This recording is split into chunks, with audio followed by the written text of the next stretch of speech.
By whose agency am I represented? This gun in my hand.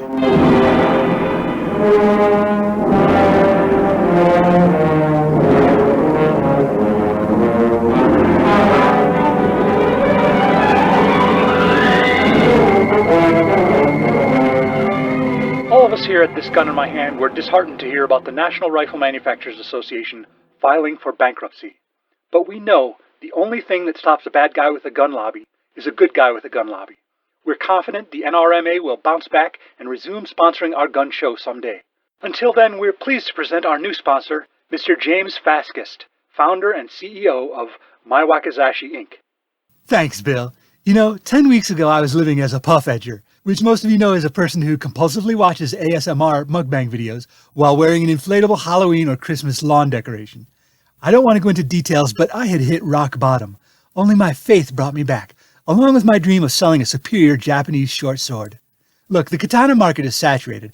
Everyone who wants a katana bad enough already has one. But every single one of those katana owners is in the market for a wakizashi, the 12 to 24-inch Japanese short sword that was worn by samurai in combination with their katana. After 1,000 years of making swords by traditional methods, you can imagine they're due for an update. That's why the blades of my wakizashi are not hammered out and folded back on themselves dozens or hundreds of times as they were in the traditional process, which gave the blade extra strength and removed impurities. My wakizashi are folded only 3 times, leaving bumps and ridges along the blade like sandpaper.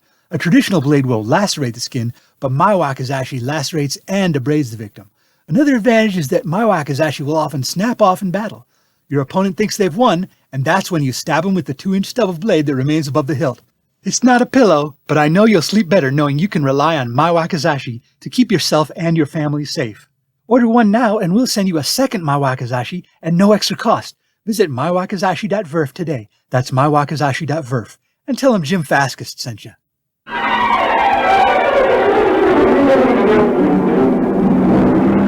In the back room of his drugstore across from City Hall, pharmacist Bob Benton speaks frankly with his agent while brewing a batch of formic ether, the source of his terrific strength as masked hero, the Black Terror. Gary, I'm foiling the same number of crimes I always have. I'm delivering the same number of criminals to the police, but I'm not getting anywhere near the traction I used to get. I can see my career slipping away. No, that's crazy. The best is yet to come for you. I used to be in 2 monthly books, first Exciting Comics and then my own title. Now what gives? Who do you gotta know in this town to get some coverage? It's rough out there for everybody. What can I say? The market's flooded. You walk down the street, you're more likely to bump into 5 long underwear heroes than 5 civilians. Bubbe, I'm doing everything I can. Like what exactly are you doing? Well, of course, I'm researching costume villains that you can take down, the kind that'll get you real status. Bank robbers or city council graft or even foreign spies are old hat unless they wear a costume. If you really want to grab people's imaginations, you gotta take down a guy with a flashy logo on his chest and a memorable name. There's gotta be high stakes, like somebody planting bombs along the base of the Tri-State Dam. Those types are hard to find. I don't know, Gare. Have I ever steered you wrong? Remember when you showed me that first red, white, and blue costume with the high collar? It was a fine design, but you would have been lost in the crowd with all those Captain Freedoms and the Shield and Captain Battle and yada, yada, yada. Oh, God, the Star-Spangled Kid and the Liberator and Captain Flag. How about Yank and Doodle, the twins from Prize Comics? Nothing but flags from armpit to ankles on all of them. Who was it told you to skip the primary colors and wear black from head to toe with a skull and crossbones on your chest? Huh? Yeah, that was a good suggestion. People seem to like it. It's just, sometimes I look at these other heroes who burned bright for a year or two and they've already faded away. Is that my fate? Is anybody going to remember the Black Terror in 20 years? Come on, you kidding me? Bubbe, 50 years from now, the biggest thing on the comic racks is going to be the one and only menacing guy in a skin-tight black costume with a skull on his chest. I guarantee. They'll love you so much they'll use skulls as a shorthand for justice. They'll put your skull symbol on police cars so crooks will know they mean business. I doubt that'll happen, but I have an idea. I think my brand is getting diluted by having the kid tag along. I'd get more notice if I worked solo. Having sidekicks was trendy for a few years, but now everybody's favorite duo seems to be Matt Ban and that kid he's with. Is that even a boy or is his sidekick a girl? It's one of those names that could go either way, like Dale or Terry. I don't remember what that kid's pronouns are. All I know, your kid Timmy's got an airtight contract. He does those appearances at grocery store openings you said you didn't want. One time he had his lawyer down there reading the riot act to the store manager. He said they didn't have a turkey and pastrami on rye cut diagonally waiting for him during his break, like it says in his rider. Bob, I'm good, but that lawyer scares me. He's not the only one you should be scared of. Falk Zildjian! I told you should start locking that back door, Bob. Gary, what does it say about my crime-fighting ability if there's so much burglary in my own neighborhood I have to lock the door to my headquarters? It's over for you, Gary McIntyre. Word on the street is you serve as agent to some of Parabellum City's biggest villains. Hey, number one, they're not villains, they're anti-heroes. Number two, yes, thank you, my clients are the biggest. Anti means opposite, so anti-hero would mean villain. That's why my sidekick and I are here to bring you both down. What sidekick? This gun in my hand. It does sound like they're using the prefix incorrectly, but in literary terms, an anti-hero is either a flawed hero or a sympathetic villain. Sometimes it's hard to draw the line, if not totally subjective. Give me some examples. Rorschach, Jonah Hex, Judge Dredd, Han Solo. Never heard of him. Walter White, Dexter Morgan, Michael Corleone, the man with no name. How am I supposed to have heard of him if he has no name? Is that the wizard school bad guy who must not be named? Vangelis or Mordecai or something? Because that guy was a straight-up villain. This was a different man with no name.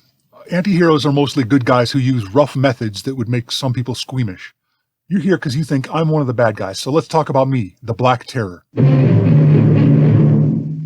If you look at what I've accomplished, it's been all about stopping criminals and bank robbers, usually handing them over to the cops. Usually? Sometimes gotta break a few eggs, you know how it is. But he usually delivers them to the cops. I heard cops aren't your biggest fans because you like to physically throw bad guys at them. One time. I do that one time as a joke, and these guys never forget it. All right, let's talk about the names on Gary's client list. The Black Terror, the Shade, the Phantasm, the Destroyer. How are those good guy names? It's meant to intimidate bad guys so they'll run away, or they won't commit crime in the first place. Same reason the person wears a skull on their costume, or a bat, or a spider. Geez, kids these days, everything has to be bizarre and grotesque for the shock value. I heard of a guy outside the tri-state area calls himself the Wizard, and he's supposed to be a good guy. He just runs fast. He wasn't thinking of it the way you're thinking. This gun in my hand will be back after a brief interjection. I'm your announcer, Bill Narrator Sr. Mr. Zildjian, could I have a word with you? Sure, Bill. What's the scoop? I wanted to warn you, maybe you should ixnay the conversation with Akblay Ererte. Why? He's a bit rough around the edges, but he almost has me convinced. You keep saying his name. They could get us for copyright K infringement way. Oh, that? No, he's public domain. Anybody can use him. We could also talk to Golden Age Daredevil, but he's kind of a snooze. Besides that, there's the racial thing. Too many white characters? Well, that too, but today people are going to say you're prejudiced because you're fighting against a black hero. He's actually a white guy. He just calls himself the Black Terror. Are you sure? Yeah, you can see him. He's in comics. Sorry, I haven't been there. This place isn't a visual medium, so... Kind of a crazy name, though. When the Daily Parabellum calls him a menace and a terrorist, it's hard for a person calling himself the Black Terror to argue the point. I appreciate you looking out for me, Bill. We now return to Falk Zildjian in Curse of the Bubbe. Look, Gary, Terror... No, there's a different guy who just goes by The Terror. You gotta use Bob's full name, the Black Terror. That's how you know it's authentic. Guys, I haven't heard of any crimes you've pulled like robbing trains or payday lending or bombing parking lots. Wait, who bombs parking lots? Where's the percentage in that? Used car salesmen who need to artificially drum up business? It's just a different target for a protection racket. Parking lot attendants. I haven't heard you doing anything like that for profit, but I heard a pretty dirty plan from you two while I was eavesdropping outside your back door. I don't know what you think you heard. This is all pretty pro forma stuff. Gary said he was setting up villains for you to take down. It sounded like that disgraced hero The Flag who stopped an art heist at some museum in California. Turns out the thieves were all his Confederates. He organized the whole thing so he could look like a good guy, bringing them to justice. Everybody called him the False Flag after that. I thought they called him Confederate Flag after. Gary's not doing that. He's finding legit bad guys for me to take down. I don't like to admit it, but I'm not the world's greatest detective. I farm out that work to Gary and his team. They let me know who's planning to rob a bank or which mobsters have been getting big. Are you sure you can trust Gary? For all you know, he could be setting up straw man villains for you to take down. Like the Scarecrow? He means fake villains who are only there to make you look good. Oh, okay, like the Washington Generals playing against the Harlem Globetrotters. There you go. Look, Mr. Zildjian, can I call you Falk? Falk, I'm not saying I would do anything like that, but what False Flag did was a house of cards. It would have fallen apart if he tried to keep it up very long. You pay these Confederates to act like bad guys, then you tell the cops where to find them tied up. You gotta leave some bruises to make it look good. Even if you're secretly a wealthy playboy industrialist. Not something you get from running a drugstore, I can tell you that. Even if you got the money to keep paying teams of fake bad guys, they wind up in jail. You gotta pay them enough to not mind the beatdown and not mind a couple of years in the slammer. How can you trust them to stay loyal? They got nothing to do in jail but talk. They read the papers. Pretty soon, prices are going up on a loaf of bread and cars and guns. I know exactly what you mean. Bubbe, will you let me finish? This guy has a gun on us. These mugs start thinking they didn't get paid enough for their pain and suffering, so you pay them more. Now it's a slippery slope into a blackmail situation, because they got some information that'd take you down. You gotta leave Studio City, get plastic surgery, move to Parabellum City, establish a whole new list of clients. I imagined it would be an unsustainable workflow. Why do you keep calling me Booby? I thought that was Yiddish for grandmother. It is, but it's also a term of affection for anyone, like sweetie or darling, I think. My mentor used to call me Bubby all the time. Maybe he was calling me Grandma? I don't know. If you were a grandmother, you'd be a good one. How's that? All right, I'm letting you go for now, but I'm going to check out some of these other names on your client list, Mackinder. If I had taken the formic ethers, I would have been impervious to your bullets anyway, Zildjian. But I'm glad we're fighting on the same side and you won't have to face off with the Black Terror. Sure, if Timmy runs off and starts calling himself Nightwing and you need some backup, I could lend my support with this gun in my hand. You'd be willing to be my sidekick? I said backup. Say, Gary, don't spread it all over, but the Emerald Ash Borer's valet Castro is looking for new job opportunities. I don't know if he wants to go solo or if he's looking for a new sidekick gig, but maybe you got something for him. Word on the street is he's difficult to work with. Ash Borer puts up with him because he needs the chemistry skills. Without Castro, the Emerald Ash Borer would be just another hero with a gun. Oh no, not another one of those guys. Not that there's anything wrong with that.